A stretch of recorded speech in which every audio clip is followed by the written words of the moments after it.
हरे कृष्णा।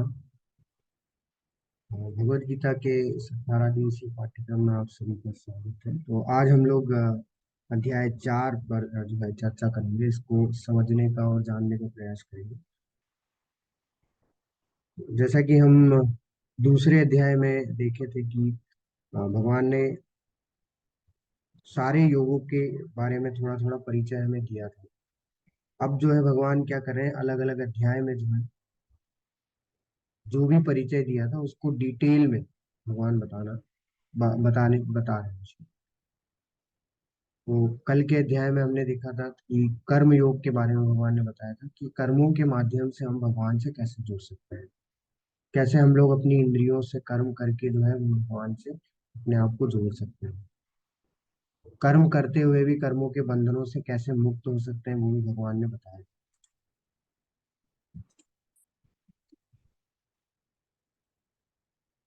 आज के अध्याय का नाम है ज्ञान योग। ये अध्याय 4 है। और आज इस अध्याय में हम लोग जानेंगे कि कौन सा ऐसा ज्ञान है जो कि हमें क्या करता है, भगवान से जोड़ता है। तो ज्ञान के माध्यम से हम कैसे भगवान से जुड़ सकते हैं, ये भी इस अध्याय में हमें जानने मिलेगा। दो तरीके के ज्ञान होते हैं वैसे। एक आध्यात्मिक ज्ञान होता है और एक भौतिक ज्ञान होता है। तो भौतिक ज्ञान हम लोग अभी जो आ, अपने भौतिक संसार में जो हम अपने डेली की जो दिनचर्या में हम लोग जो ज्ञान अर्जित करते रहते हैं, स्कूल कॉलेज या अलग अलग कहीं से भी किसी भी तरीके से, वो आध्यात्मिक ज्ञान नहीं है, वो भौतिक ज्ञान है। तो जो ज्ञान हमें भगवान से जोड़ता है वो आध्यात्मिक ज्ञान कहलाता है, लेकिन उसको लेने की कुछ विधि होती है, वो भी जो है आज भगवान इस अध्याय में हमें बताएंगे।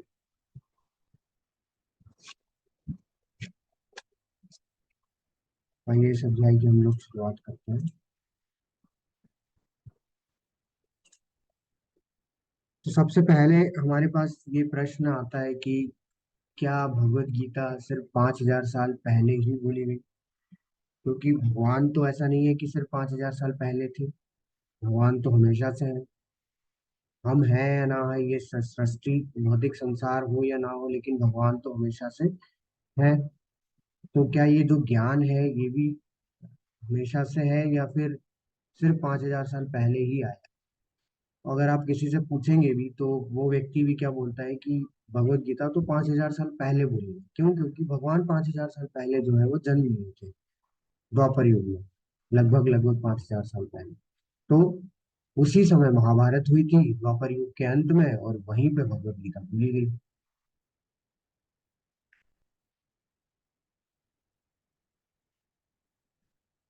तो क्या हम लोग मान सकते हैं कि क्या ये सही है या गलत है? तो इसके लिए हमें भगवत गीता को ही जो है क्या करना पड़ेगा, फॉलो करना पड़ेगा। तो चौथे अध्याय के पहले श्लोक में भगवान जो है भगवत गीता के इतिहास के बारे में, स्वयं इतिहास के बारे में बता रहे हैं। भगवान बोल रहे हैं, श्री भगवान वाच इमं विवस्वते योगं तावानहम अव्ययम विवस्वान मनवे प्राहु भूरिक्ष्वाप्य अब्रवीत्। भगवान श्री कृष्ण ने कहा, मैंने इस अमर योग विद्या का उपदेश सूर्यदेव विवस्वान को दिया और विवस्वान ने मनुष्य के पिता मनु को दिया और मनु ने इसका उपदेश इक्ष्वाकु को दिया। मतलब ये ज्ञान सबसे पहले अर्जुन को नहीं मिला। ये ज्ञान सबसे पहले किसको मिला है? सबसे पहले भगवान बोल रहे हैं ये ज्ञान मैंने सूर्यदेव विवस्वान को दिया। तो जो सूर्यदेव है, जो जैसे हम बोलते हैं देवी देवताओं का जो पद होता है, ये सूर्य देव जो है वो पद है। उस समय पे जो सूर्य देव थे वो विवस्वान। तो विवस्वान जो है उस समय के, अभी भी जो सूर्य देव बने हुए हैं वो विवस्वान ही है। तो जो विवस्वान है उनको जो है भगवान ने सबसे पहले ज्ञान दिया, उस ये भगवत गीता। उसके बाद उन्होंने किसको दिया ये? उन्होंने अपने शिष्य किसको दिया? मनु को, जो कि हमारे सारे मानव जाति के पिता हैं। उसके बाद मनु ने इसका ज्ञान किसको दिया?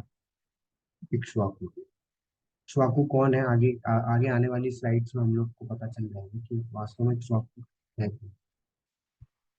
तो यहाँ से ये सिद्ध हो रहा है कि भगवत गीता का ज्ञान जो है वो ऐसा 5,000 साल पहले तो नहीं आया था। भगवत गीता का ज्ञान सनातन है। जो कभी भी समाप्त नहीं होता। क्यों? क्योंकि भगवान सनातन है, तो भगवान की वाणी तो है भगवत गीता, तो वो भी कभी भी समाप्त नहीं होती, वो हमेशा बनी रहती है, नित्य है। आगे हम इसकी गणना करेंगे, आगे के आने वाली स्लाइड्स में हम लोग इसकी गणना करेंगे कि कितनी पुरानी है, कितने साल पहले जो है ये भगवान ने सूर्यदेव को बोली थी। अभी आगे देखते हैं कि इसको लेने के भी कुछ, इसको प्राप्त करने के कुछ तरीके होते हैं। जैसे मैंने बताया था अभी कि आध्यात्मिक ज्ञान को हम लोग ऐसे साधारणतः नहीं प्राप्त कर सकते, उसको प्रोसेस होती है, उसमें प्राप्त किया जाता है। उस प्रोसेस के बारे में भगवान बताते हैं कि एवं परंपरा प्राप्तम इदम राज ऋषियो विदु सकालेने महता योगो नष्ट परंतप। पहली लाइन में भगवान बता रहे हैं कि इसको कैसे प्राप्त किया जाता था। इस प्रकार यह परम विज्ञान गुरु परंपरा द्वारा प्राप्त किया गया और राज ऋषियों ने इसी विधि से इसे समझा, किंतु काल क्रम में यह परंपरा छिन्न हो गई, अतः यह विज्ञान यथारूप में लुप्त हो गया। तो हुआ क्या कि जो पहले, जो राजा, राज ऋषि यानी क्या होते हैं, जो राजा और ऋषि दोनों होते हैं। जैसे उदाहरण में आपको दूं, जनक महाराज जो सीता माता के पिताजी थे, वो राज ऋषि में काउंट होते हैं। मतलब एक उदाहरण दे रहा हूँ, और भी ऐसे जितने भी राजा हैं जो कि भक्ति में लगे रहते थे, जिससे कि क्या हो सके, उनकी प्रजा भी उनका क्या कर सके, अनुसरण कर सके। जैसे हमने कल के अध्याय में पढ़ा था, यद यद आचरति श्रेष्ठ तत्तदेव वितरो देव। जैसा जैसा महापुरुष आचरण करते हैं, वैसा वैसा क्या करते हैं, जो सामान्य व्यक्ति है, उनका अनुसरण करते हैं। तो जो राज ऋषि होते थे, जो राजा होते थे और जो ऋषि जैसा भी जो है कार्य करते थे, यानी कि भगवान की भक्ति करते थे, वो उनका कारण यही था कि जो प्रजा है, जो सामान्य व्यक्ति है, वो भी क्या कर सके, उनको फॉलो कर सके। क्योंकि राजा राजा का एक सबसे महत्वपूर्ण धर्म होता है कि वो सिर्फ प्रजा का पालन नहीं करे, प्रजा को जो है इस संसार से, इस भवबंधन से मुक्त भी कराने के लिए प्रयास करे। तो इसलिए राजा क्या करता था, भक्ति करता था, जिससे कि वो भी भक्तों, जिससे जो उसकी प्रजा है वो भी भक्त बने और वो भी इस संसार से मुक्त। लेकिन हुआ क्या, स काले ने माता योगे नष्ट परंतपा, ये गुरु परंपरा में प्राप्त तो किया जा रहा था, लेकिन ये काल क्रम में छिन्न हो गया। तो पहले ये ज्ञान किसने दिया, भगवान ने विवस्वान को दिया, सूर्यदेव विवस्वान को। विवस्वान से ये मनु को दिया गया, मनु के बाद ये इक्ष्वाकु को दिया गया। और इक्ष्वाकु के आगे ये ज्ञान आगे नहीं बढ़ पाया, इक्ष्वाकु के आगे ये ज्ञान आगे प्रचारित नहीं हो पाया, किसी को ट्रांसफर नहीं हो पाया। इसलिए ये ज्ञान यहाँ पे क्या हो गया, काल क्रम के चलते चलते ये आगे नहीं बढ़ पाया, ये छिन्न हो गया। इसको पुनः स्थापित करने के लिए भगवान ने क्या किया, ये ज्ञान अर्जुन को दिया। आज मेरे द्वारा वही यह प्राचीन योग यानी परमेश्वर के साथ अपने संबंध का विज्ञान तुमसे कहा जा रहा है, क्योंकि तुम मेरे भक्त तथा मित्र हो, अतः तुम इस विज्ञान के दिव्य रहस्य को समझ सकते हो।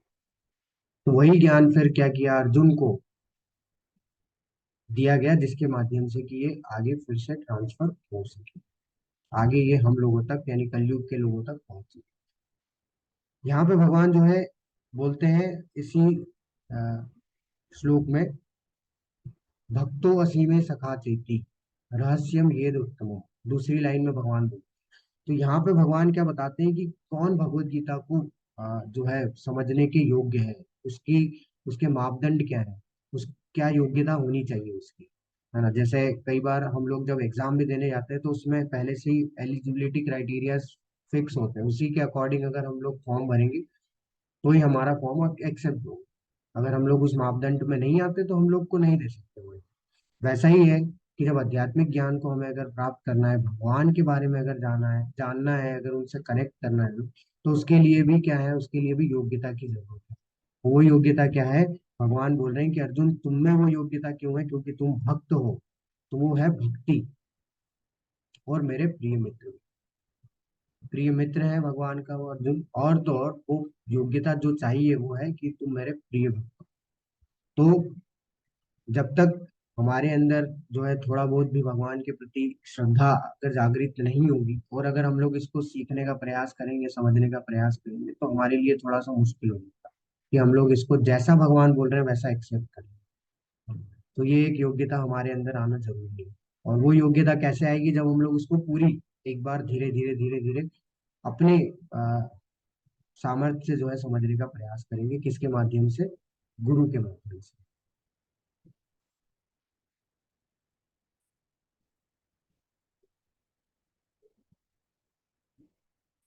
तो अगर हम भी अर्जुन की तरह भगवान के शरणागत होकर इसको समझने का प्रयास करेंगे तो हम इस ज्ञान को आसानी से समझ सकते हैं। लेकिन प्रश्न ये आता है कि हमें गुरु की जरूरत क्यों है? क्यों गुरु शिष्य परंपरा में ही इस ज्ञान को लिया जाना चाहिए? क्यों हम लोग अपने आ,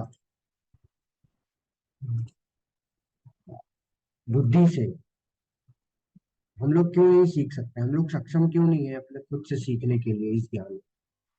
देखिए, दो तरीके से ज्ञान को हासिल किया जाता है, यानी प्राप्त कर सकते हैं। एक तो पहला तरीका तो एक ये है कि अपने मनोधर्म से, अपने मेंटल स्पेकुलेशन से हम लोग सीखने का प्रयास करें, समझने का प्रयास करें। दूसरा तरीका है गुरु की शरण में चलना। कौन सा गुरु? प्रामाणिक गुरु। प्रामाणिक गुरु कैसे पता चलेगा? इस स्लाइड में हम लोग देखेंगे कि कैसे प्रामाणिक गुरु के बारे में हम लोग जान। परंतु अगर आप देखें दो तरीकों में से जो पहला जो तरीका है जिसमें कि हम लोग अपने मनोधर्म से, मेंटल स्पेकुलेशन से सीखने का अगर प्रयास करेंगे, तो हमें कई जन्मों जन्म लग जाएंगे सीखने में, क्योंकि अभी भी तो हम लोग अपनी बुद्धि से ही सीखने का प्रयास कर रहे थे, है ना? कितने बहुत से आप में से बहुत से जो है भक्तों ने पढ़ने का प्रयास किया होगा भगवत गीता, लेकिन नहीं समझ में आई, बंद कर दिया। बहुत से अभी ऐसे भी हैं जो कि इसीलिए नहीं पढ़ रहे, ये समझ के कि मुझे समझ में ही नहीं आएगी, हमारे लिए है ही नहीं। तो उसका कारण यही है कि हम लोग अगर अपने मनोधर्म से, अपने मेंटल स्पेकुलेशन से सीखने का प्रयास करेंगे, तो हमें जन्म जन्मांतर लग जाएंगे सीखने में, समझने में। भगवान स्वयं इस चीज की पुष्टि भी करते हैं। आगे आने वाले अध्याय में भगवान बताएंगे, बहुनाम जन्म नामन्ते ज्ञानवान मान प्रपद्यते वासुदेवम सर्वमिति स महात्मा सुबुदे। तो बहुनाम जन्म नामन्ते यानी कि बहुनाम, कहीं अधिक कई जन्म लग जाएंगे, जन्म जन्मांतर तक हमको जो है सीख सीख अपने आप को अगर लगाना पड़ेगा, तब जाके हमें ये पता चलेगा कि वासुदेव ही सब कुछ है। वासुदेवम सर्वमिति स महात्मा तो दुर्लभ। भगवान बोल रहे वो भी महात्मा दुर्लभ है, लेकिन उसको जन्म जन्मांतर लग जाएंगे, तब जाके उसे ये एहसास होगा कि अच्छा, वासुदेव ही सब कुछ है। और भक्ति योग में कैसा है? भक्ति योग में तुरंत हमें ये स्टार्टिंग से ही पता रहता है कि हाँ, वासुदेव ही सब कुछ है। तो ये जो तरीका है ज्ञान के मार्ग का, ये बहुत ही ये जो तरीका है ज्ञान को हासिल करने का, ये बहुत ही ज्यादा मुश्किल है और बहुत टाइम कंज्यूमिंग है। कई जन्म लगेंगे, हमें पता नहीं क्या कितने जन्मों तक हमें सीखना पड़ेगा, अपने आप से समझना पड़ेगा। तो जो शास्त्र हैं वो क्या बताते हैं? शास्त्र बताते हैं कि हमें क्या करना चाहिए, कि गुरु की शरण में जाके इस ज्ञान को हासिल करना चाहिए, जो कि भगवान स्वयं इस अध्याय के अभी दूसरे श्लोक में बोले हैं कि एवं परंपरा प्राप्त, इसको गुरु परंपरा में प्राप्त किया जाना चाहिए। तो यही चीज ब्रह्मा जी भी जो है बताते हैं। ब्रह्मा जी स्वयं क्या है? सारे वेदों के ज्ञाता हैं, सब चीज उन्हें पता है, सारे शास्त्रों को उन्होंने पढ़ रखा है। तो ब्रह्मा जी भी इस चीज की पुष्टि करते हैं। ब्रह्मा जी भी ब्रह्म संहिता में बोलते हैं कि आ, जो भगवान के बारे में अगर कोई जानने का प्रयास करता है, तो अगर वो मन की गति से भी अगर प्रयास करेगा जानने का, तो भी उसे करोड़ों वर्ष लग जाएंगे ये जानने में कि वासुदेव ही सब कुछ है।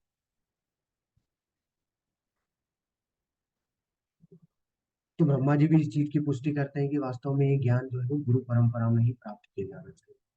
बात ये आती है, एक प्रश्न हमारे अंदर ये आता है कि परंतु हम लोग क्यों सक्षम नहीं है इसको सीखने के? हमारे अंदर ऐसा क्या है कि हम लोग नहीं सीख सकते? क्यों हमें इसमें जन्म जन्मांतर लगेंगे इस ज्ञान को सीखने के लिए? उसका उसका उत्तर भी हमें शास्त्र ही बताते हैं। शास्त्रों में आता है कि कलयुग के लोगों में चार प्रकार के दोष पाए जाते हैं। हमारे अंदर जो है वो चार प्रकार के दोष होते हैं। वो चार प्रकार के दोष कौन से होते हैं मैं आपको बता रहा हूँ, आप उस पर गौर करिएगा, वो एकदम एग्जैक्ट फिट बैठते हैं।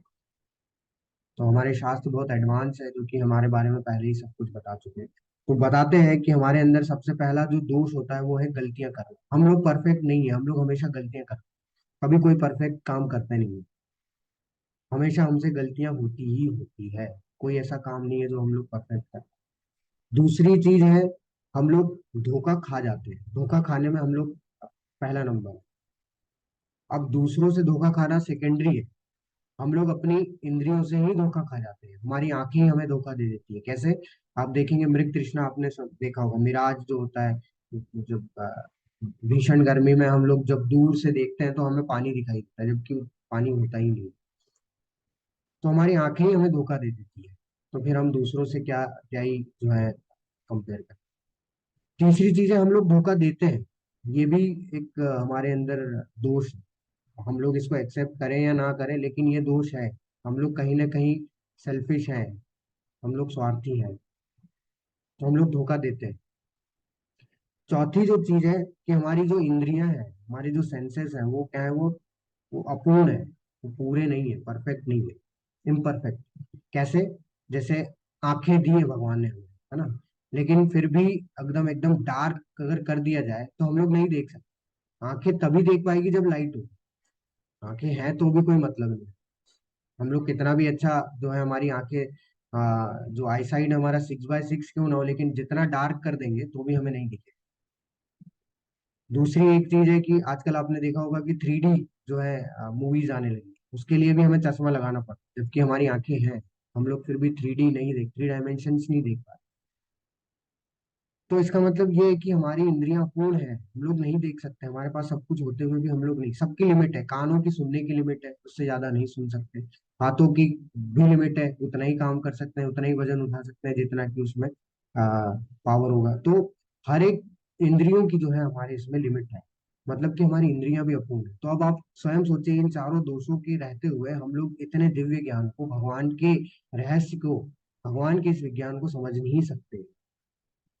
इसलिए गुरु की शरण में ही हमें जाना चाहिए, क्योंकि वो हमें क्या करते हैं, शास्त्रों का ज्ञान देते हैं। कैसा? यथारूप ज्ञान देते हैं। प्रामाणिक गुरु जो है कभी भी किसी भी तरीके का उसमें प्लस और माइनस नहीं करता। ज्यों का त्यों ज्ञान जो भगवान के द्वारा दिया गया है, उसी को हमें क्या करते हैं, हमारे तक पहुंचाते हैं। इसलिए आप देखेंगे कि प्रभुपाद जी की जो भगवत गीता है, जो हम लोग जिसके माध्यम से जिनकी की शिक्षाओं पे हम लोग आधारित ये भगवत गीता का कोर्स कर रहे हैं, उनकी जो भगवत गीता है, उन्होंने क्या दिया है, उस टीका का नाम दिया है Bhagavad Gita as it is, यथारूप।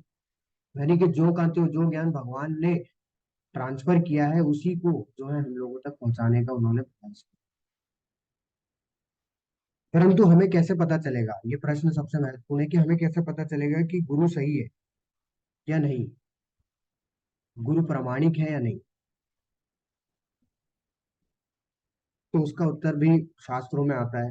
गुरु अगर किसी परंपरा से आते हैं, और वो परंपरा कौन सी है उसके बारे में हम लोग चर्चा करेंगे, जो आप स्लाइड देख रहे हैं सामने, आप फोटोज में। तो गुरु अगर परंपरा में होंगे तो वही प्रामाणिक गुरु माने जाएंगे। अब क्यों हम लोग माने कि गुरु परंपरा में होंगे कोई प्रामाणिक माने जाएंगे? क्योंकि इसको भी जो है शास्त्र उल्लेख करते हैं। तो कलयुग शुरू होने से पहले ही जो है पद्म पुराण में चार प्रामाणिक संप्रदायों के बारे में बता दिया गया था कि ये जो चार प्रामाणिक संप्रदाय हैं, ये आएगी वैष्णव संप्रदाय, जो कि कलयुग में होगी, जो कि प्रामाणिक होगी, और जिसके द्वारा जो ज्ञान प्राप्त किया जाएगा वही प्रामाणिक होगा, और जिसमें जो गुरु होंगे वो भी प्रामाणिक। उसका कारण क्या है? क्योंकि वो ज्ञान जो है वो गुरु शिष्य परंपरा में दिया जाएगा, इसमें कुछ भी अपने से ऐड नहीं किया गया कि मुझे ऐसा समझ में आ रहा है तो मैंने लिख दिया, नहीं। जैसा भगवान ने बताया वैसा लिखना है, जो का त्यों लिखना है, जो का त्यों बताना है। वही है वास्तव में प्रामाणिक ज्ञान, और वही गुरु जो इस तरीके से ज्ञान देते हैं वही है प्रामाणिक गुरु। तो जो पद्म पुराण में चार संप्रदायों का बारे में जो बताया गया है, वो चार संप्रदाय आपको दिख रही है सामने। तो सबसे पहले ज्ञान भगवान ने ब्रह्मा जी को दिया, और वो ज्ञान ब्रह्मा जी ने ट्रांसफर किया व्यासदेव जी को। वो ज्ञान व्यासदेव जी के बाद में ट्रांसफर होते होते आया मध्वाचार्य। और मध्वाचार्य जी जो है वो इस संप्रदाय के क्या बने, प्रथम प्रथम गुरु बने, जिन्होंने कि अपने शिष्यों के माध्यम से इस ज्ञान को क्या किया, आगे प्रचारित किया। इस तो ये जो संप्रदाय कहलाई, ये क्या कहलाई, ब्रह्म मध्व संप्रदाय। इसके बाद ये ज्ञान जो है भगवान ने लक्ष्मी जी को दिया। माता लक्ष्मी से ये ज्ञान जो है वो ट्रांसफर होते होते रामानुजाचार्य जी को आया। रामानुजाचार्य जी ने अपने शिष्यों के माध्यम से इस ज्ञान को जो है आगे प्रचारित किया, इसलिए इस संप्रदाय का नाम पड़ा श्री संप्रदाय। वैसे ही ये ज्ञान भगवान ने शिव जी को दिया।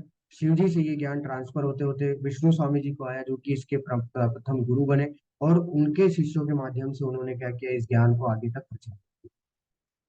और ये जो है संप्रदाय कहलाई रुद्र संप्रदाय। वैसे ही भगवान ने ये ज्ञान चार कुमार को दिया। चार कुमार कौन थे? ब्रह्मा जी के ही पुत्र थे। उनसे ये ज्ञान ट्रांसफर होते होते ये निम्बार्क आचार्य जी तक आया, और निम्बार्क आचार्य जी के माध्यम से ये ज्ञान इस कलयुग में जो है वो क्या हुआ, प्रचारित हुआ। और इस संप्रदाय का नाम पड़ा चतुष्कुमार संप्रदाय।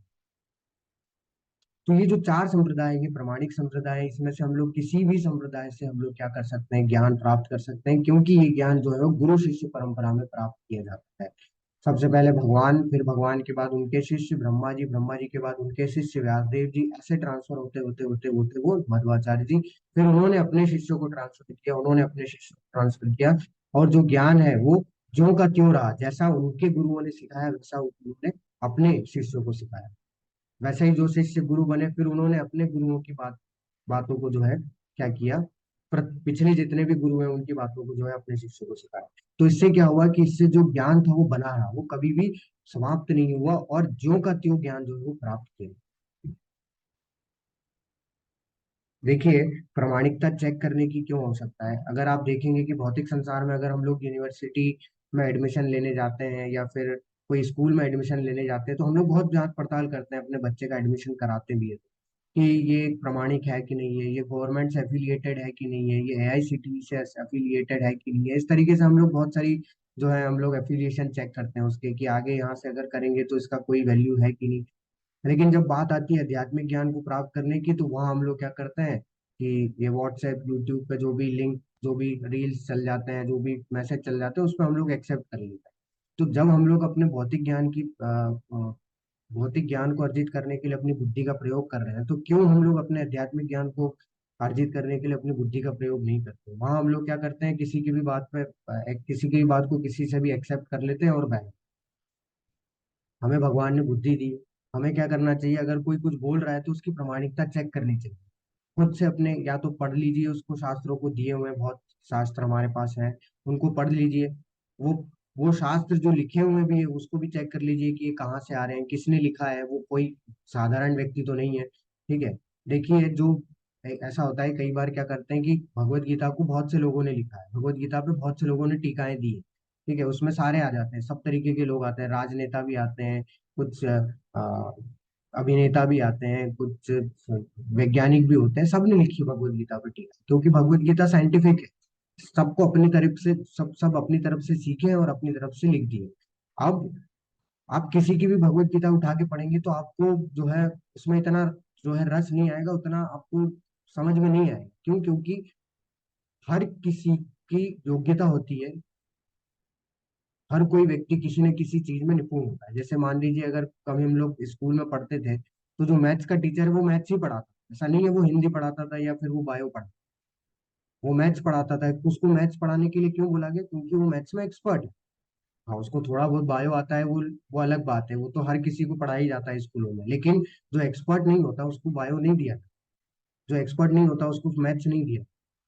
तो वैसा ही है कि जब आध्यात्मिक ज्ञान की बात आती है, उसमें भी जो एक्सपर्ट होते हैं वही क्या कर सकते हैं, लिख सकते हैं। और एक्सपर्ट कौन होते हैं? वो भक्त होते हैं। तो जो भक्त, जब आध्यात्मिक ज्ञान की बात आती है, तो भक्त ही जो है वास्तव में सही तरीके से सही ज्ञान को ज्यों का त्यों, जैसा भगवान ने बताया वैसा जो है हमें बता सकता है। कोई साधारण व्यक्ति हमें वो ज्ञान नहीं दे सकता। तो इसलिए हमें प्रयास करना चाहिए कि जो भक्तों की टीकाएं हैं उन्हें ही हम लोग क्या करें, फॉलो करें। और भक्त किस में आते हैं? भक्त आते हैं संप्रदाय में, जो क्योंकि अपना सारा जीवन किस में लगा देते हैं? शास्त्रों को पढ़ने में, और हम जैसे बद्ध जीवों के लिए लिखने में, ट्रांसलेट करने में, जिससे कि हम लोग उसको सरल भाषा में समझ पाए, सीख पाए और अपने जीवन में, अपने व्यवहार में उसको उतारें। अब बात आती है कि हम जो भगवत गीता पढ़ रहे हैं, यानी प्रभुपाद जी ने जो भगवत गीता हमें दी है, वो किस में आती है? वो आती है पहले संप्रदाय, जिसमें कि ब्रह्मा जी को ज्ञान मिला। तो ये ब्रह्म मध्व गौड़ी संप्रदाय जिसको कहलाता है, आप देख सकते हैं यहाँ पे। तो उसमें सबसे पहले भगवान ने ज्ञान दिया ब्रह्मा जी को, ब्रह्मा जी से नारद जी, नारद जी से व्यासदेव जी, महादेव जी से मध्वा, मध्व से ये ज्ञान ट्रांसफर होते होते होते इसी श्रृंखला में, गुरु शिष्य श्रृंखला में आप देखिए, स्वयं चैतन्य महाप्रभु जो कि भगवान है, स्वयं भगवान है, वो भी इस श्रृंखला में है।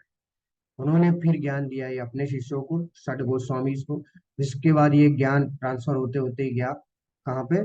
श्रील भक्ति सिद्धांत सरस्वती ठाकुर गोस्वामी महाराज जी को। और उसके बाद इसी श्रृंखला में जो प्रभुपाद जी हैं वो क्या बने? 32वें गुरु, ऐसी भक्ति वेदांत स्वामी जी। और उन्हीं की टीका हम लोग जो है क्या कर रहे हैं, उन्हीं की जो भगवत गीता है हम लोग सीखने का, समझने का प्रयास कर रहे हैं, उन्हीं की शिक्षाओं पर आधारित ये कोर्स जो है वो चल रहा है। तो ये जो वास्तव में प्रभुपाद जी ने जो भगवत गीता हमें जो दी है, वो उन्होंने अपने खुद से नहीं लिखी है, ना उन्होंने अपने खुद के आंख बंद करके नहीं लिखी है। उन्होंने क्या किया है कि उनके जो जितने भी आचार्य रहे हैं, आप देखेंगे जितने भी आचार्य हैं, इन सब की जो है, इन्होंने जो टीकाएं लिखी है, उनके आधार पे ही उन्होंने क्या किया है, उसको सरल भाषा में हमें समझाने का प्रयास किया। तो जो ज्ञान ब्रह्मा जी को मिला है, वही ज्ञान हम लोगों तक पहुंचाने का प्रयास किया कि इन्होंने प्रभुपाद से। तो इसलिए क्या है, ये ज्ञान जो का त्यों इस परंपरा में हमें मिला है। अब बात आती है कि जैसे अभी मैंने बताया था कि हम लोग इसकी गणना करेंगे, तो गणना के लिए हमें क्या है, कुछ टर्मिनोलॉजीज होती है, कुछ ऐसे चीजें हैं जो कि पहले जानना पड़ेगी वास्तव में, तभी हम लोग क्या कर पाएंगे, उसको उस गणना को समझ पाएंगे। तो क्या होता है, चार युग है, आप लोग जानते हैं कि कलयुग, द्वापर युग, त्रेता युग और सतयुग, चार युग है। तो चारों युग की अवधि है कुछ, है ना। तो कलयुग जो है वो 4,32,000 साल तक जो है, ये शास्त्रों में उल्लेख आता है कि इसका जो है 4,32,000 साल तक की चले।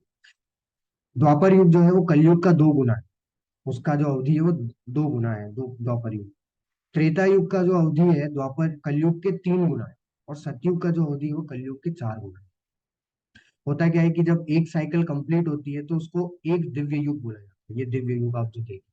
तो जब सतयुग, त्रेता युग, द्वापर युग, कलयुग, तो अभी जैसे कलयुग चल रहा है, ये समाप्त हो जाएगा तो एक दिव्य युग समाप्त हो।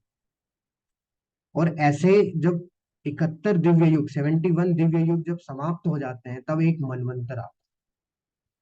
और जब 14 मनवंतर समाप्त हो जाते हैं तो एक कल्प आता है। और एक कल्प में 1,000 दिव्य युग होते हैं, यानी कि 1,000 साइकिल निकल चुकी होती है। तो जो ब्रह्मा जी का एक दिन होता है वो एक कल्प के बराबर होता है, और जो ब्रह्मा जी की एक रात होती है वो भी एक कल्प के बराबर। तो यानी ब्रह्मा जी का जो पूरा दिन, अगर दिन रात मिला के देखें तो 2 कल्प का। तो मतलब 1,000 युग समाप्त होते हैं जब ब्रह्मा जी का दिन होता है, जब 1,000 युग समाप्त होते हैं जब ब्रह्मा जी का रात होती है।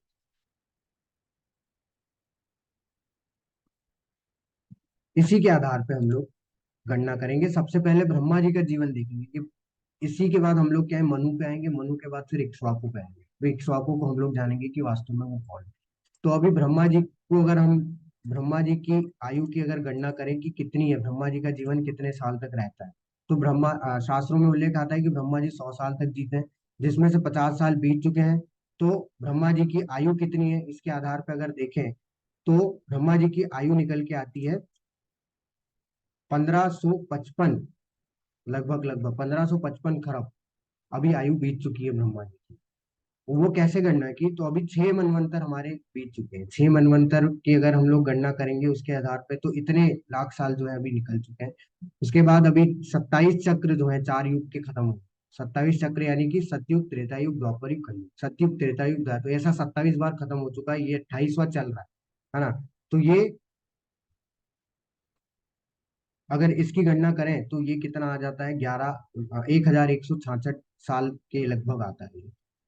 और अभी हमारे कितने युग चले चुके हैं, सतयुग, त्रेता युग, द्वापर युग, और अभी चल रहा है क्या, कलयुग। तो सतयुग जो है वो 4 गुना है, त्रेता युग जो है वो 3 गुना है। तो 4 और 3 7, द्वापर युग जो है वो 2 गुना है, 4 और 3 7 और 2 9, 9 गुना किसका, कलयुग का। कलयुग कितना है, 4,32,000। तो ऐसा टोटल अगर आप इसको निकालेंगे तो मोटा मोटा आता है कितना, 1,555.2 खरब, लगभग लगभग इतना साल जो है ब्रह्मा जी का जीवन बीत चुका है। तो इसके आधार पर अगर हम लोग मनु का जीवन निकालने का प्रयास करें, तो मनु का जीवन कितना आएगा, मनु का जीवन आएगा लगभग लगभग 12 करोड़ से। इसी आधार पर जो है हमने कैलकुलेशन किया, तो लगभग लगभग कितना आ रहा है, 12 करोड़ साल। मतलब ये सिद्ध हो जाता है कि, यह स्वीकार करते हुए कि मनु के जन्म से पहले ही भगवत गीता भगवान ने किसको दी, सूर्य देव विवस्वान को। भगवान ने बोला ना कि मैंने पहले सूर्य देव विवस्वान को दी, जो कि मनु के पहले थी। तो लगभग लगभग गीता जो है पहले कब बोली गई, 12 करोड़ साल पहले जो है भगवत गीता बोल दी गई थी। पहले ही भगवान ने 12 करोड़ साल पहले बता दी थी किसको, सूर्य देव विवस्वान। लेकिन बात ये आती है कि फिर ये जो ज्ञान है, ये धरती पे कब आया, क्या 5,000 साल पहले आया होगा ना फिर तो। उसको भी देख लेते हैं। तो धरती पे आने का जो जो गणना है वो हम लोग इक्ष्वाकु से करते हैं। इक्ष्वाकु जो थे वो इस धरती के राजा थे, पहले राजा। तो यहाँ पे आता है कि त्रेता युग की शुरुआत में भगवान ने इस विज्ञान को विवस्वान ने मनु तक पहुंचाया। मनु मानव जाति के पिता होने के नाते इसे अपने पुत्र महाराज इक्ष्वाकु को दिया, जो इस पृथ्वी ग्रह के राजा थे और रघुवंश के पूर्वज थे, जिसमें भगवान रामचंद्र प्रकट हुए थे। तो जिसमें भगवान श्री राम प्रकट हुए थे उसी के पूर्वज थे इक्ष्वाकु, पहले राजा थे इस पृथ्वी के। इसलिए मानव समाज में उन्हीं के टाइम पे क्या हो गई थी, भगवत गीता अस्तित्व में आ गई थी। तो उसकी अगर गणना करें तो लगभग लगभग 20 लाख साल पहले भगवान ने मतलब ये जो भगवत गीता है इस पृथ्वी पर आ चुकी। ऐसा नहीं 5,000 साल, तो 20 लाख साल पहले ही ये जो आ चुकी। तो इससे हम लोग देख सकते हैं कि भगवत गीता का ज्ञान जो है वो सनातन है, वो कोई अ, ऐसा नहीं है कि सिर्फ 5,000 साल पहले, वो नित्य है, वो हमेशा बना रहता है, क्योंकि भगवान की वाणी कभी भी समाप्त नहीं होती, भगवान कभी भी समाप्त नहीं होती। तो भगवान की वाणी भी हमेशा क्या होती है, शाश्वत होती है, सनातन होती है, नित्य होती है। वो कभी भी ऐसा नहीं है कि वो 5,000 साल पहले थी, पहले भी थी, अभी भी है और हमेशा रहेगी, कभी भी समाप्त नहीं होगी। अब बात ये आती है कि अर्जुन को जब ये सब चीजें बताए भगवान ने, तो अर्जुन को डाउट हो कि भगवान ये कैसे संभव है, मैं तो नहीं समझ पा रहा हूँ कि ये ज्ञान आपने सूर्यदेव विवस्वान को कैसे दिया। अभी आपका तो जन्म अभी उसी युग में हुआ है, द्वापर युग में, और आपका और मेरा जो एज है वो तो लगभग लगभग बराबर है, आप मेरे समकालीन है। तो ये मुझे कुछ समझ में नहीं आ रहा है कि ऐसा कैसे संभव है। तो भगवान बोलते हैं कि देखो अर्जुन, मेरे और तुम्हारे अनेकों अनेक जन्म हो चुके, लेकिन उन जन्मों के बारे में मैं तो जानता हूँ लेकिन तुम नहीं जानते।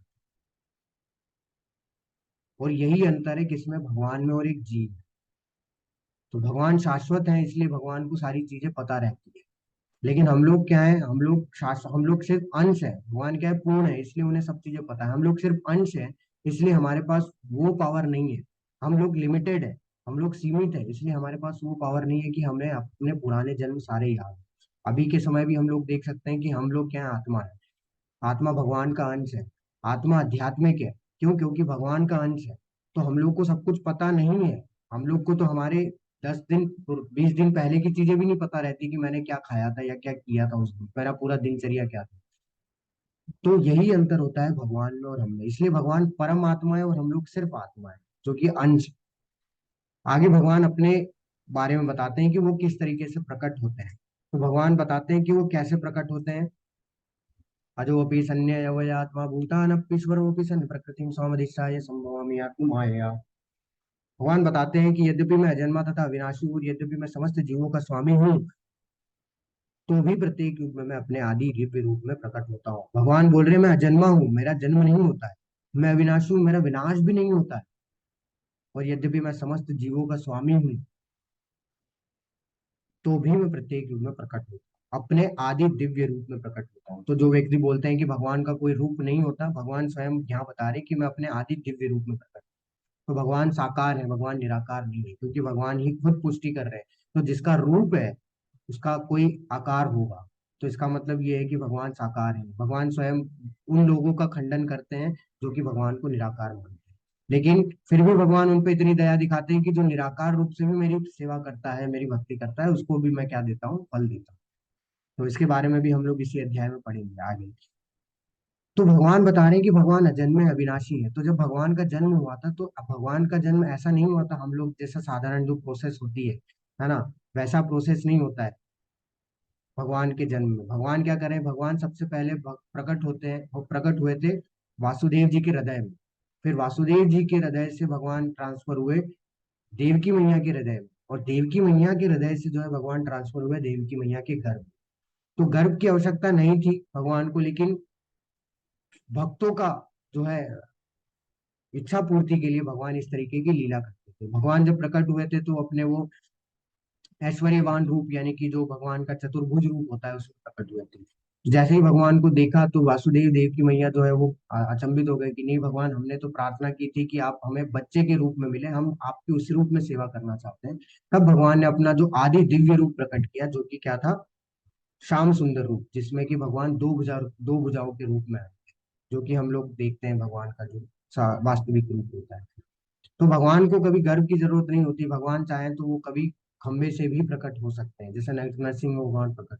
तो भगवान लीला में आते हैं, और वो लीला में जो है कुछ कारण होते हैं, उन कारणों को जो है वो पूरा करने के लिए, उन कार्यों को पूरा करने के लिए जो है आते हैं। तो उसके बारे में भी हम जानते हैं कि आगे कब प्रकट होते हैं भगवान, ये भी बहुत सोचने वाली बात है। तो जो बहुत फेमस लोग हैं आप जानते हैं ये, यदा यदा हि धर्मस्य ग्लानिर्भवति भारत अभ्युत्थानमधर्मस्य तदात्मानं सृजाम्यहम्।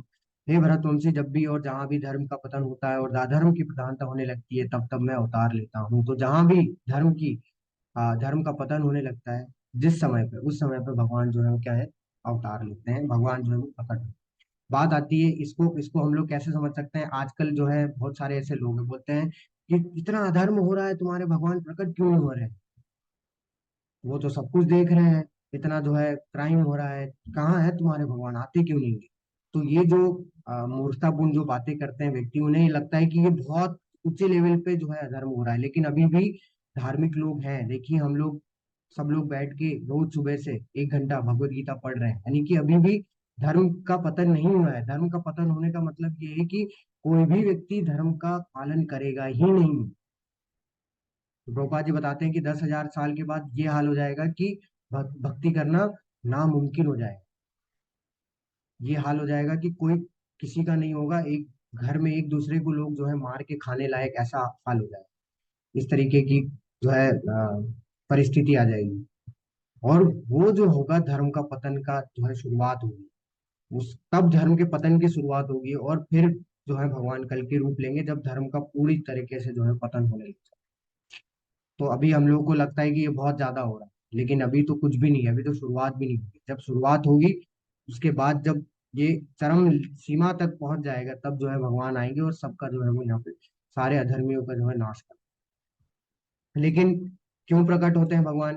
क्या अधर्मियों का नाश करने के लिए, धर्म की स्थापना करने के लिए प्रकट होते हैं क्या? तो वो एक कारण है, लेकिन सबसे मुख्य कारण क्या है? परित्राणाय साधूनां विनाशाय च दुष्कृतां धर्म संस्थापनार्थाय संभवामि युगे युगे। सबसे मुख्य कारण है, भगवान बोलते हैं कि भक्तों का उद्धार करने के लिए मैं आता हूँ इस संसार, दुष्टों का विनाश करता हूँ और फिर धर्म की स्थापना। तो वो प्रकट होने का सबसे मूल उद्देश्य भगवान का है कि वो भक्तों का उद्धार करते हैं। वो उन भक्तों के लिए इस संसार में आते हैं जो उनको अपने आप को समर्पित कर रखे हैं, जो सालों सालों से जो है भक्ति करने में, भगवान की सेवा करने में लगे हुए हैं। भगवान उनका उद्धार करने के लिए इस संसार में आते हैं। उसके बाद फिर जो सेकेंडरी काम है उनका, कि वो दुष्टों का विनाश भी करते हैं। जो दुष्ट हैं, जो कि उनके भक्तों को जो है परेशान कर रहे हैं, उनका विनाश करते हैं। और जब ये दोनों ही जब कार्य वो कर देते हैं, तो फिर धर्म की स्थापना स्वतः ही हो जाती है, उन्हें करने की आवश्यकता नहीं होती।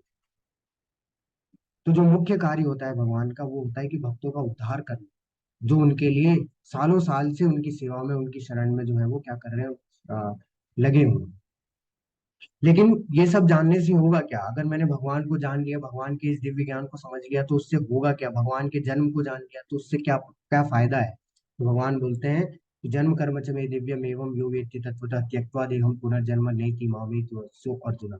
हे अर्जुन, जो मेरे आविर्भाव यानी जन्म तथा कर्मों के दिव्य प्रकृति को जानता है, वह इस शरीर को छोड़ने पर इस भौतिक संसार में पुनः जन्म नहीं लेता, अपितु मेरे सनातन धाम को प्राप्त करता है।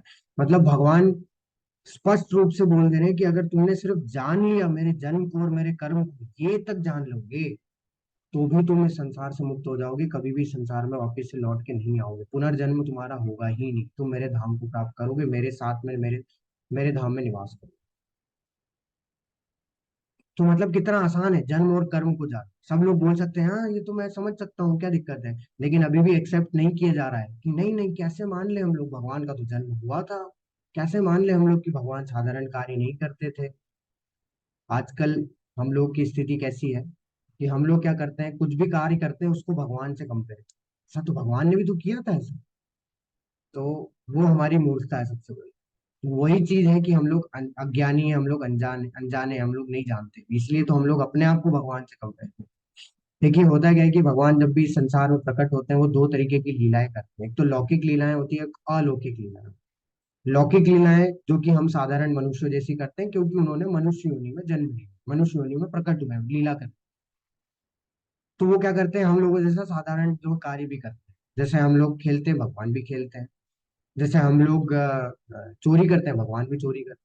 तो सबको ये लगता है कि जब हम लोग जो कार्य कर रहे हैं, वो कार्य भगवान भी तो कर रहे हैं, भगवान भी क्रीड़ा कर रहे हैं, अपने दोस्तों के साथ खेल रहे हैं, अपने दोस्तों के साथ बैठ के खा रहे हैं।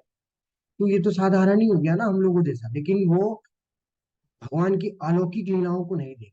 अलौकिक लीलाएं कैसी लीलाएं होती है, भगवान की अलौकिक लीलाएं होती है कि भगवान ने कि, सब कितनी छोटी आयु में जो है बड़े से बड़े राक्षसों का वध कर दिया। ठीक है, पूतना का वध किया, बकासुर, अघासुर, ऐसे बड़े बड़े राक्षसों का जो है भगवान ने बहुत ही छोटी उम्र में, जिस उम्र में हम लोग बोल भी नहीं पाते हैं, सुन भी नहीं पाते हैं, समझ भी नहीं पाते हैं, उस उम्र में भगवान क्या कर दिए, उनका वध कर दिया, उनका उद्धार कर दिया। उसके बाद भगवान ने एक छोटी सी उंगली पे जो है पूरे गिरिराज जी को धारण किया, गोवर्धन पर्वत को धारण किया, और 7 दिनों तक। तो ये जो लीलाएं, ये अलौकिक लीला है, और जो मूर्ख है वो क्या करते हैं, इन लीलाओं को नहीं देखते। क्यों? क्योंकि अगर वो इन लीलाओं के बारे में बात करेंगे तो उनका जो तर्क है वो खराब हो जाएगा। उनका ये जो तर्क उन्होंने दिया है कि भगवान साधारण ही है, हम लोगों जैसे ही है, हम भी भगवान बन सकते हैं, तो उनका तर्क निकल जाएगा। तो इसलिए वो जो अलौकिक लीला है भगवान की, वो नहीं देखते, वो उन पे ध्यान नहीं देते। देखिए क्या स्थिति है, इसको अगर हम लोग साधारण तौर पे समझे कि भगवान क्यों प्रकट होते हैं, भगवान भगवान भक्तों का उद्धार करने के लिए प्रकट होते हैं, और हम लोग उस चीज को नहीं समझ पाते। उसका एक साधारण उदाहरण बताता हूँ मैं आपको, कि जैसे प्रेसिडेंट है ना, प्रेसिडेंट के पास में पावर होती है। क्या पावर होती है कि वो क्या कर सकता है, जो जो जो बहुत घोर अपराधी होते हैं, जिनको कि कई सालों से उम्र कैद दे रखी है, जो सेंट्रल जेल में पड़े हुए हैं, जिन्होंने दुनिया देखी नहीं कितने सालों से, तो राष्ट्रपति के पास राइट होता है कि अगर उनका आचरण अच्छा है, उनके काम अच्छे हैं अंदर जेल में, तो वो राष्ट्रपति क्या कर सकता है, उनको अपनी सजा से मुक्ति दिला सकता है। तो ठीक है, राष्ट्रपति अब बदलते रहते हैं, है ना। तो राष्ट्रपति क्या करता है कि सेंट्रल जेल जाता है, जेलर के साथ जाता है, और वहां पे जितने भी अपराधी जो रहते हैं, वो क्या करते हैं, वो राष्ट्रपति को तो जानते नहीं, क्योंकि बदल रहे हैं। अब वो जिस समय गए थे, क्या पता उस समय पे वो राष्ट्रपति कौन थे। अब वो जब देखते हैं ये ऐसे व्यक्ति को, तो वो समझते हैं, अब वो जेलर के साथ जाता हुआ देखते हैं तो समझते हैं कि इसने भी कोई बहुत ही बड़ा अपराध किया है, इसलिए इसको भी हमारे जैसा जेल में पटकने के लिए आए हैं। ये जेलर को, जो जेलर क्या करेगा, उसको पटक देगा, इसको भी उम्र कैद या फिर कुछ ऐसा जो है काला पानी की सजा मिली। लेकिन वो मूर्ख ये नहीं जान रहे कि वो जो व्यक्ति है उसमें इतनी पावर है कि वो इनमें से किसी एक को जो है यहाँ से मुक्त करने के लिए आया है, वो सजा माफ करने के लिए। वही हाल हमारा भी है कि भगवान इस संसार में प्रकट होते हैं तो हम उनको अपने जैसा ही समझते हैं, लेकिन हम ये नहीं जानते कि वो हम में से किसी एक का उद्धार करने के लिए आए हैं, जो भक्ति में लगे हुए हैं, जो दृढ़ है, जो उनकी शरणागत ले चुके हैं, जो अपने आप को भगवान को समर्पित कर चुके हैं, भगवान उनका उद्धार करने के लिए। हम में से ही कोई वो व्यक्ति है जो जिसने इस तरीके के कार्य किया है, जो कि भगवान के साथ, भगवान उसको अपने साथ अपने धाम ले गए। तो ये जानना हमें बहुत जरूरी है कि भगवान का जो जन्म है, भगवान के जो कर्म है, वो साधारण नहीं है, वो दिव्य है। और अगर यही समझ लिए हम, ये अगर अपने आत्मसात कर लिए, तो ये क्या होगा, हम कभी भी इस संसार में फिर से पुनर्जन्म नहीं। आगे क्या अंतर है हमारे शरीर में और भगवान के शरीर में? तो हमारा जो शरीर है वो क्या है, इस तरीके से है। हमारा जो शरीर में, हमने दूसरे अध्याय में चर्चा की थी कि जो हमारा जो आत्मा है वो क्या है, 2 शरीरों से ढका हुआ है। पहला शरीर तो है ग्रॉस बॉडी। ग्रॉस बॉडी यानी कि ये जो हड्डी मांस का जो हमारा शरीर दिख रहा है, ये जिसमें नसें हैं। उसके बाद इसके पीछे आता है एक सूक्ष्म शरीर। ये स्थूल शरीर हो गया, इसके पीछे है सूक्ष्म शरीर। सूक्ष्म शरीर क्या है? सूक्ष्म शरीर जो है मन, बुद्धि और अहंकार से मिलकर बना, और इसके पीछे है आत्मा, जो कि भगवान का अंश है। लेकिन भगवान के ऐसे 3 शरीर नहीं होते, भगवान के ऐसे कोई से पार्ट नहीं होते। भगवान का जो शरीर है वो दिव्य है, उनकी आत्मा में और उनके शरीर में कोई अंतर नहीं है। इसलिए भगवान का शरीर जो होता है वो आध्यात्मिक होता है, हमारा जो शरीर होता है वो अस्थायी है, भौतिक शरीर, यानी कि वो समाप्त हो जाएगा एक समय पे। लेकिन भगवान का जो शरीर है, भगवान का जो आत्मा है, वो एक ही है। इसलिए भगवान स्वशरीर प्रकट होते हैं और स्वशरीर संसार से चले जाते हैं। ऐसा नहीं होता है कि भगवान अपने आत्मा को छोड़ के, आत्मा शरीर को छोड़ के आत्मा भगवान की चली, नहीं। भगवान का शरीर और आत्मा में कोई भेद नहीं है, इसलिए एक उसी स्वशरीर से आते हैं, स्वशरीर से इस संसार से क्या करते हैं, अप्रकट हो जाते हैं। तो क्योंकि हम लोग क्या है, इस संसार, भौतिक संसार में हमें ये जो स्थूल शरीर है ये प्राप्त होता है, इसलिए हम लोग किसमें बंधे होते हैं, माया में बंधे। तो माया क्या है? 3 गुण, जैसे कि तीसरे अध्याय में देखा था कि कौन कार्य कर रहा है, प्रकृति के 3 गुण कर। हम तो क्या है, हम लोग कठपुतली के जैसे ना, तो हम लोग बन रहे हैं। लेकिन वास्तव में भगवान क्या है? भगवान माया के स्वामी है, मायाधीश है, माया के अधीश है, माया के स्वामी है, माया के कंट्रोलर है। तो भगवान माया में नहीं बनते। लोगों को लगता है कि जब भगवान का जन्म हुआ है तो इसका मतलब वो भी माया में फंस गए, नहीं।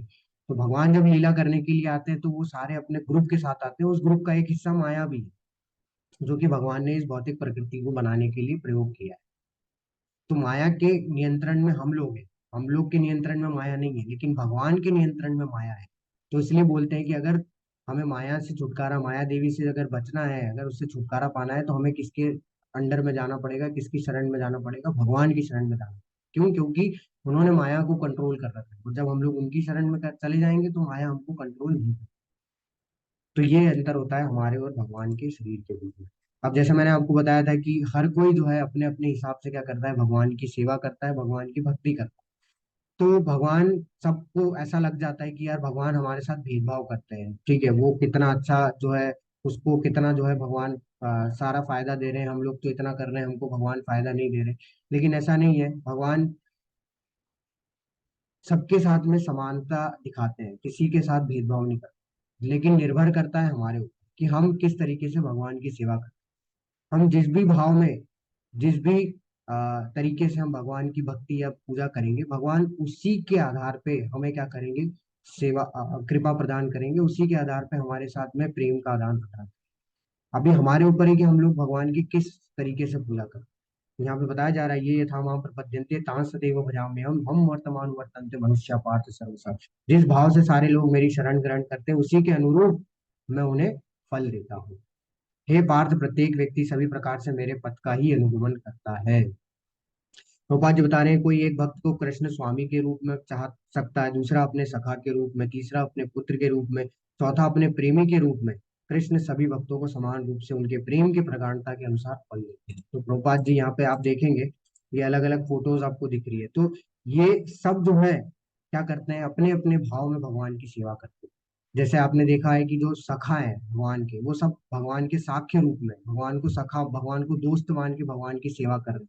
जैसे अर्जुन है, भगवान की सेवा कैसे कर रहे हैं, भगवान की पूजा भक्ति कैसे कर रहे हैं, उनको सखा मान के। तो भगवान भी उनको क्या करते हैं, भगवान ये नहीं बताते कि मैं भगवान हूँ, भगवान भी उनके साथ में दोस्त जैसा ही व्यवहार करते हैं, और उनको उसी भाव में, उनके अनुरूप क्या करते हैं, उनके साथ में प्रेम का आदान प्रदान भी करते हैं, उन्हें कृपा प्रदान भी करते हैं। जैसे भगवान के जो माता पिता है, जैसे यशोदा मैया हो गई, नंद महाराज हो गए, देवकी मैया हो गई, वासुदेव जी हो गए, ठीक है, और उनके जो भाई हो गए, बलराम जी हो गए, और उनके साथ में जितने भी उनके जो रिश्तेदार हुए, ये सब क्या कर रहे हैं, भगवान की वात्सल्य भाव में सेवा कर रहे हैं, वात्सल्य भाव में पूजा कर रहे हैं। वात्सल्य भाव में यानी कि जिस तरीके से बच्चा मान के, भाई मान के, बहन मान के।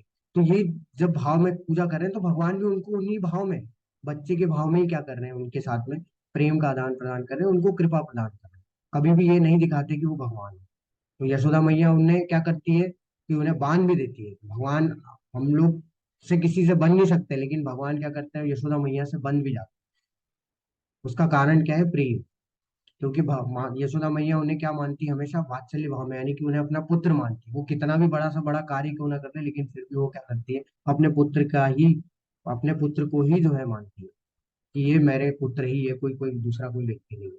तो भगवान भी फिर उन्हें नहीं दिखाते, अपना ऐश्वर्य नहीं दिखाते, वो ये नहीं दिखाते कि वो क्या करते हैं, उनके साथ में वैसा ही प्रेम का आदान प्रदान करते हैं। वैसे ही जो उनके सखा है, उन साख्य भाव में करते हैं।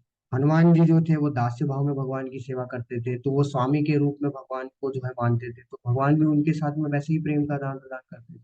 जो वृंदावन में गायें हैं, वो शांत भाव में भगवान की सेवा करती थी, तो भगवान भी उनके साथ में उसी भाव में क्या करते थे, प्रेम का आदान प्रदान करते थे। बात आती है कि फिर जो नास्तिक है, वो भी तो भगवान के ही अंश है, बिल्कुल। भगवान उनके साथ भी प्रेम का आदान प्रदान करते हैं। जो भगवान से ईर्ष्या करते हैं, जो भगवान से प्रेम नहीं करते हैं, भगवान भी उनके साथ में उसी के अनुरूप क्या करते हैं, प्रेम का आदान प्रदान करते हैं। और वो किस रूप में उनके साथ में प्रेम का आदान प्रदान करते हैं, यमराज के रूप में, मृत्यु के रूप। तो जब जो कंस था, कंस को भी भगवान ने कृपा दी है, लेकिन किस रूप में दी है, यमराज के रूप। क्योंकि उनको ईर्ष्या थी। प्रेम होता कोई और भाव में, तो भगवान उनके साथ प्रेम का आदान प्रदान करते हैं, लेकिन ईर्ष्या थी तो उसके साथ में उसको उस तरीके से जो है आदान प्रदान किया। तो भगवान किसी के भी साथ भेदभाव नहीं करते। हमारे ऊपर निर्भर करता है कि हम भगवान को किस भाव में सेवा कर रहे हैं, किस भाव में भक्ति कर रहे हैं। भगवान उसी भाव में हमारा क्या करेंगे, हमारे साथ में प्रेम का आदान प्रदान भी करेंगे, हमें सेवा भी प्रदान करेंगे, हमें कृपा भी। एक भ्रांति है। वो भ्रांति, अब कुछ कुछ भ्रांतियां हैं कि जो देवी देवता हैं और जो भगवान है वो एक है, ये भ्रांति हमारे अंदर बनी हुई है। उस भ्रांति को भगवान इसमें दूर करते हैं कि संसार में मनुष्य सकाम कर्मों में सिद्धि चाहते हैं, फल स्वरूप वे देवताओं की पूजा करते हैं।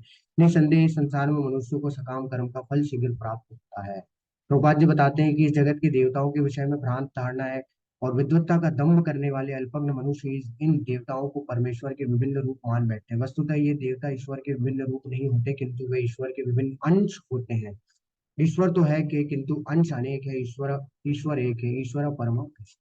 तो ब्रह्मा जी अपनी प्रेयर्स में बताते हैं, ईश्वर परम कृष्ण सच्चिदानंद रूप अनादिरादिर गोविंद सर्व कारण कारण। तो भगवान एक ही है, क्योंकि भगवान श्री कृष्ण है, और वही सभी कारणों के कारण है। तो जो देवी देवता है वास्तव में उनके अंश हैं। जैसे उदाहरण मैं आपको दूं कि हमारे हमारे इसमें मिनिस्ट्री है ना। तो मिनिस्ट्री अलग अलग बनाई गई है ना। डिफेंस मिनिस्टर अलग है ना, और एजुकेशन मिनिस्टर अलग है, फाइनेंस मिनिस्टर अलग है, टेक्सटाइल मिनिस्टर अलग है, स्पोर्ट्स मिनिस्टर अलग है। वैसा ही भगवान ने भी अलग अलग मिनिस्ट्री बनाई है, अलग अलग जो है कार्य जो है सौंपे गए हैं। उसमें देवी देवताओं को उसका हेड बनाया है। ठीक है, इंद्रदेव, सूर्यदेव, चंद्रदेव, वायुदेव, तो ये सब अलग अलग देवी देवता बनाए। लेकिन हमारे इस मिनिस्ट्री में प्राइम मिनिस्टर एक ही है। मिनिस्टर तो है लेकिन वो प्राइम है। प्रधानमंत्री एक ही, प्रधान एक ही है। वैसे ही भगवान जो है वो क्या है, हेड है। तो जो भी फल हमें क्या करते हैं व्यक्ति, जो देवी देवता है उनको एक पावर दी गई, भगवान के द्वारा पावर प्रदान की गई है कि आप जो है क्या कर सकते हो, भौतिक जो भी भौतिक इच्छाएं हो वो लोग वो उसकी पूर्ति कर सकते हैं। हम लोग क्या करते हैं, उनसे क्या करते हैं, सिर्फ मांगते हैं। हम लोग क्या करते हैं, सिर्फ सकाम कर्म, यानी कि हमारी इच्छाओं की पूर्ति करने के लिए हम लोग देवी देवताओं की पूजा करते हैं। और वो भगवान ने उनको पावर दी है, वो हमारे को जब मिलती है, जो भी फल हमें प्राप्त हो जाता है, हम लोग क्या करते हैं, उन्हीं भगवान मान, जो कि क्या है, एक त्रुटिपूर्ण ढंग से भगवान की पूजा करते हैं। तो सैंक्शन तो भगवान ही करते हैं, लेकिन वास्तव में हम लोग क्या करते हैं, उनको भगवान मान लेते हैं, जो कि क्या है, गलत है। वास्तव में वो भगवान नहीं है, वो भगवान के अंश है। बाकी भगवान तो एक ही है। भगवान ने क्या किया है, अपने आप को विस्तारित किया है अनेकों अनेक वंशों में, जिससे कि क्या कर सके, वो भौतिक संसार में जो लोग हैं उनकी इच्छाओं की पूर्ति कर सके।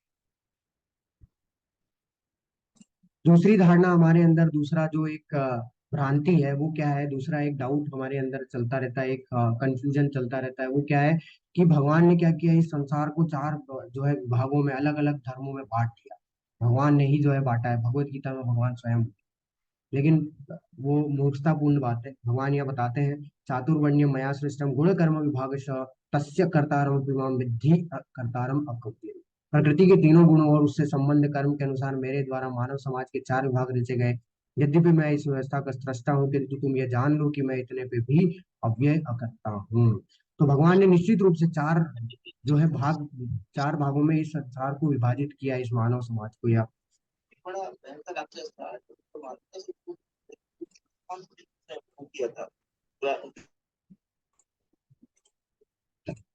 भगवान ने इस मानव समाज को चार भागों को में विभाजित किया है, निश्चित है, ये गलत नहीं है। वो चार भाग कौन से हैं? वो चार भाग है, ब्राह्मण, क्षत्रिय, वैश्य और शूद्र। लेकिन वो जन्म और कर्म के आधार पर विभाजित नहीं किया। भगवान ने किसके आधार पर किया है? गुण और कर्म के आधार। तो जिसका जैसा गुण होगा वो अ, उस वाले भाग में जो है माना जाना चाहिए। जैसे मान लीजिए अगर कोई व्यक्ति अ, के अंदर सतोगुण जैसा व्यवहार कर रहा है वो व्यक्ति, तो वो ब्राह्मण कहलाता है। ठीक है, जिसके अंदर रजोगुण, तमोगुण जो होते हैं साथ में होते हैं, वो क्षत्रिय कहलाता है। इस तरीके से जो है क्या किया है, भगवान ने विभाजित किया है। ऐसा नहीं है कि जन्म के आधार पर, जैसे आज क्या है, आज के युग में हम लोग, कलयुग में हम लोग क्या करते हैं, जन्म के आधार पर कर देते हैं कि ब्राह्मण का बेटा ब्राह्मण ही होगा, क्षत्रिय का बेटा क्षत्रिय होगा, वैश्य का बेटा वैश्य, शूद्र का बेटा शूद्र। इसी से क्या हो रहा है, इसी से कलेश है, क्योंकि उनका वो स्वभाव है ही नहीं। इसलिए ब्राह्मण जो है वो नीचे गिरते जा रहे हैं, क्योंकि वो जो व्यक्ति उसके ब्राह्मण कुल में जो पैदा हो रहा है उसका स्वभाव ब्राह्मणों जैसा है ही नहीं। मान लीजिए, भगवान क्या बोल रहे हैं, भगवान ये बोल रहे हैं कि अगर कोई व्यक्ति ब्राह्मण कुल में पैदा हो रहा है, और कोई भी बच्चा अगर ब्राह्मण कुल में पैदा हो रहा है, अगर उसका गुण क्षत्रियों जैसा है तो उसे क्षत्रिय मानना चाहिए, उसे ब्राह्मण नहीं मानना। वो भले ही ब्राह्मण कुल में पैदा हो, क्यों, लेकिन वो क्षत्रिय बन सकता वैसे ही अगर कोई व्यक्ति क्षत्रिय कुल में पैदा हो रहा है और उसके गुण जो है ब्राह्मणों जैसे, तो उसे ब्राह्मण मानना चाहिए, उसे क्षत्रिय नहीं मानना चाहिए। तो गुण के आधार पर अगर हम लोग ये इसको अगर पूरे समाज को डिवाइड करते हैं, तो समाज में हमारे क्या सुख शांति बनी रहेगी, सब लोग अपने हिसाब से कार्य करें। अभी क्या कर रहे हैं, सब लोग एक दूसरे के कार्यों को छीन ले रहे हैं और फिर लड़ाई हो रही है, और एक दूसरे को जो है वो क्या कर रहे हैं, मार काट रहे हैं। और ये व्यवस्था भगवान ने बनाई है, और ये व्यवस्था आप देखेंगे बड़ी बड़ी मल्टीनेशनल कंपनीज में भी, और पूरे हमारे इस जो बड़े बड़े जो यूनिट होते हैं उनमें भी ये यही व्यवस्था को फॉलो किया जाता है। आप देखिए, वो व्यवस्था को वो इंग्लिश में फॉलो करते हैं, भगवान ने उनको जो है वो हिंदी में बताया है, संस्कृत में बताया।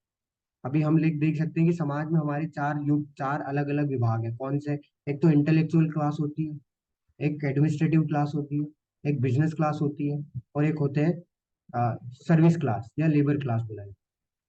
वैसे ही जो इंटेलेक्चुअल क्लास है वो क्या करते हैं, उसमें वो होते हैं जो कि क्या सलाहकार होते हैं ना, जो कि कंपनी में जो सलाहकार होते हैं वास्तव में, जो कि कंपनी के अच्छे के बारे में ज्ञान देते हैं, ठीक है, जो शिक्षा प्रदान करते हैं, जो शिक्षक होते हैं, जो प्रोफेसर होते हैं, उनको इंटेलेक्चुअल क्लास में रखा है। भगवान ने उन्हें ब्राह्मण बोल दिया, जो क्या करते थे, भगवान के दिव्य ज्ञान का प्रचार करते थे, अलग अलग जगह पे अलग अलग राज्यों में वो ब्राह्मण कहलाए। एडमिनिस्ट्रेटिव क्लास जो कि रक्षा करती है, जिसमें पुलिस आते हैं, आर्मी ऑफिसर्स आते हैं, ये गार्ड आते हैं, ये सब एडमिनिस्ट्रेटिव क्लास है जो कि रक्षा करते हैं, भगवान ने उन्हें क्षत्रिय बोल दिया। बिजनेस क्लास में सारे बिजनेसमैन आते हैं, भगवान ने उन्हें वैश्य बोल दिया। सर्विस क्लास में जो है जितने भी जो सेवा देते हैं, आजकल जो आप देखेंगे स्वच्छ स्वच्छ भारत अभियान में जितने लोग जगे हुए हैं वो, ठीक है, जो हमारे घर में जो सेवा करने के लिए आते हैं वो, तो ये सब सर्विस क्लास है। लेबर क्लास जो होती है, भगवान ने उन्हें शूद्र बोल दिया। तो इनके गुण वैसे हैं, इनके स्वभाव वैसे हैं, ये क्या करते हैं उस हिसाब से कार्य करते हैं। आजकल लोग क्या कर रहे हैं, एक दूसरे के जो है स्वभाव को कॉपी करके उस तरीके के कार्य करने का प्रयास कर रहे हैं, और उसमें क्या हो रहा है कि एक दूसरे से लड़ाई हो रही है। भगवान इतने पे भी क्या बोल रहे हैं कि मेरे द्वारा ये चार विभाग रचे तो गए, लेकिन मैं इन चारों में से किसी में भी नहीं मैं किसी में नहीं आता, मैं इन चारों से परे। एक और भ्रांति आती है कि भगवान बोलते हैं कि मेरे लिए कर्म करो, उससे क्या होगा कि तुम कर्मों के बंधनों से मुक्त हो जाओगे। ऐसा कैसे सिद्ध हो सकता है? भगवान बोलते हैं, नमाम कर्माणि लिम्पन्ति न मे कर्म फले स्पृह इति माम यो विजानाति कर्म भी न सुबध्यते। मुझ पर किसी कर्म का प्रभाव नहीं पड़ता, न ही मैं कर्म फल की कामना करता हूँ। जो मेरे संबंध में इस सत्य को जानता है वो कभी भी कर्मों के पास में नहीं होता। इसलिए भगवान ने तीसरे अध्याय में क्या बोला, कि तुम कर्मों के बंधनों को मुक्त हो पाओगे जब तुम मेरे प्रसन्नता के लिए मेरे लिए कार्य करोगे। तो मेरी प्रसन्नता के लिए मेरे लिए कार्य करोगे तो उससे क्या फायदा होगा, क्योंकि मुझे कोई कर्म का प्रभाव नहीं है, ना मुझे कोई कर्म फल की आवश्यकता है। लेकिन फिर अब इसलिए अगर तुम मुझे दोगे, अपने कर्मों को तुम मुझे अर्पित कर दोगे, तो तुम्हारे भी जो है कर्म क्या होंगे, समाप्त हो जाएंगे। और तुम अगर ये जान गए, तो तुम सारे कर्मों के बंधनों से मुक्त हो जाओगे, कोई भी कर्म का बंधन तुम्हें नहीं बांध सकता इस भौतिक संसार में। आगे अर्जुन को वही चीज फिर से रिपीट करते हैं कि तुम जैसे महापुरुष आचरण करते हैं, वैसे तुम भी महापुरुषों जैसा जो है वो क्या करो, व्यवहार करो, कार्य करो। क्यों?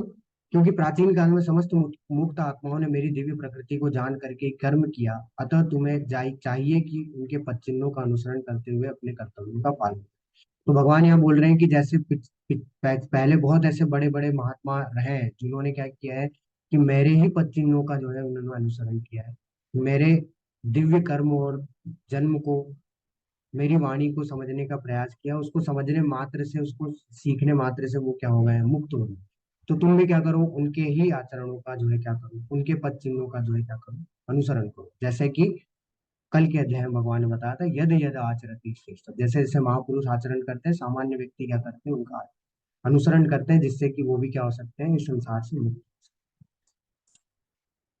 अब जैसे कि कर्म के बारे में अब ये जो चल रहा है हमारा, कर्मों के बारे में ही चल रहा है, कि वास्तव में हमें पता तो चल गया, हमें ज्ञान तो हो गया कि हम शरीर नहीं है, हम आत्मा है। लेकिन हमें अगर पता चल जाएगा तो हम करेंगे क्या, है ना? ये आत्म साक्षात्कारी व्यक्ति करने का क्या मतलब, एक हाथ पे हाथ रख के तो नहीं बैठ जाएगा, चलो मुझे पता चल गया मैं शरीर नहीं हूँ, मैं आत्मा हूँ, अब मैं बैठ जाता हूँ ध्यान लगा। नहीं, भगवान बोल रहे हैं उसके बाद भी कर्म करने होंगे, और उसके बाद कौन से कर्म करने हैं वो हमें पता होने चाहिए।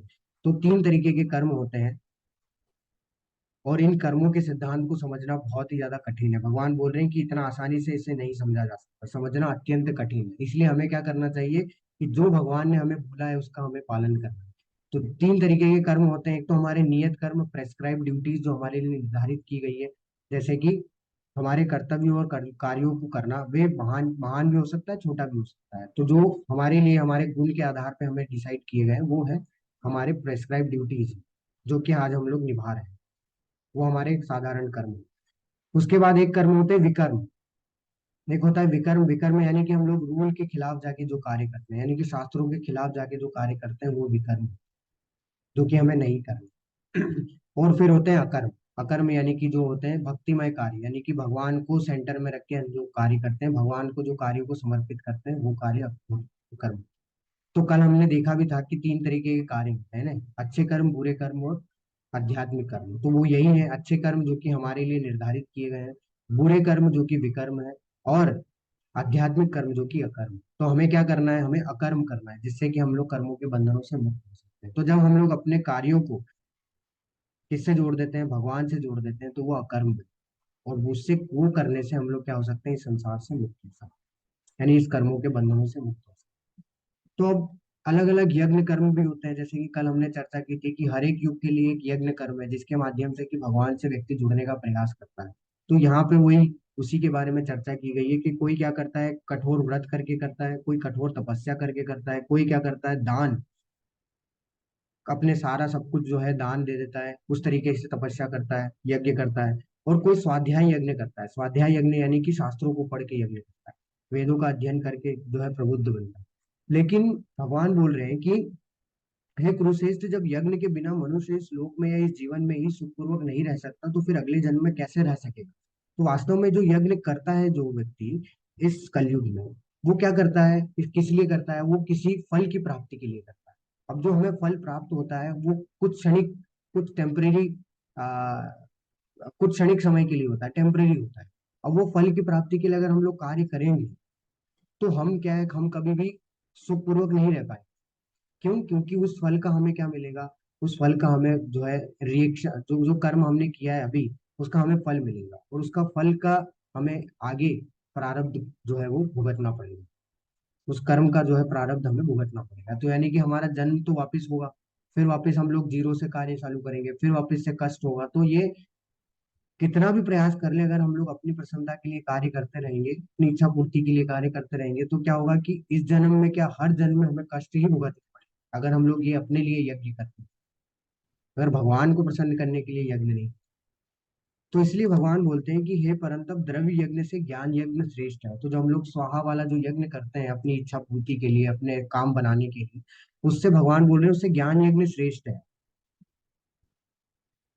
और ज्ञान तक कैसे पहुंचा जा सकता है, कर्म से। लेकिन ज्ञान को हासिल कैसे किया जाए, उसकी विधि भगवान बताते हैं। तद विधि प्रणिपाते न परिप्रश्नेन सेवया उपदेक्षन्ते ते ज्ञानम ज्ञानिनाम तत्। कि तुम गुरु के पास जाकर सत्य को जानने का प्रयास करो, उनसे विनीत होकर जिज्ञासा करो और उनकी सेवा करो। तीन चीजें हैं, कि प्रामाणिक गुरु के पास जाना है, उनके पास जाके सत्य को जानने का प्रयास करना, जिज्ञासा करनी है, यानी कि अपने प्रश्नों को पूछना है, जिज्ञासा, ऐसा नहीं कि चैलेंज कर देना है कि नहीं बताओ आप, अब तो बता के रहो। चैलेंज करना ठीक नहीं है, उसके उसका मैं कारण बताऊंगा आगे आपको कि क्यों ठीक नहीं है।